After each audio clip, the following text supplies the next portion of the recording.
Première séance et première polémique à l'Assemblée. C'est le doyen de l'Assemblée, le député RN des Bouches-du-Rhône, José González, qui a ouvert la nouvelle mandature comme le veut la tradition. Et s'il y a polémique, Paul Barcelone du service politique RMC, c'est parce qu'il a évoqué son enfance en Algérie française. Oui, référence très explicite, Quentin, à l'Algérie française pour celui qui est un nouveau député âgé de 79 ans, pied noir, né en Algérie et vieux compagnon de route de Jean-Marie Le Pen.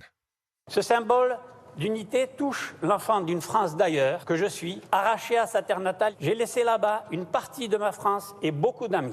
Et quelques secondes plus tard, José González insiste devant des journalistes.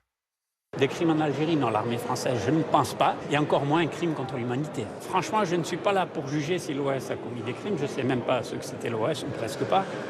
José González affirme là qu'il ne sait pas si l'OAS a commis des crimes. L'OAS, c'est une organisation terroriste proche de l'extrême droite qui luttait contre l'indépendance de l'Algérie, responsable de la mort d'au moins 2200 personnes en Algérie française. Mais pour Louis Alliot, le maire RN de Perpignan, il n'y a pas lieu à polémique.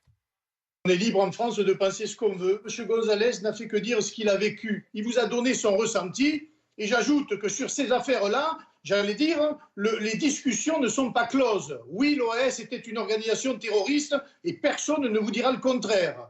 Alors, il y a bien eu quelques applaudissements hier après-midi dans l'hémicycle. La quasi-totalité des partis politiques ont tout de même condamné ces propos, particulièrement la gauche, où José González est accusé de propos révisionnistes, notamment par la députée écolo Sandrine Rousseau. Je trouve que cette nostalgie de la colonisation à l'intérieur vraiment de notre hémicycle dit à quel point la dédiabolisation est tombée. Il a suffi d'un discours pour que ça tombe. Une polémique qui tombe presque au pire moment pour le Rassemblement national qui demandait l'exemplarité à ses 90 députés alors que le parti de Marine Le Pen brigue la présidence de la très puissante Commission des finances à l'Assemblée nationale.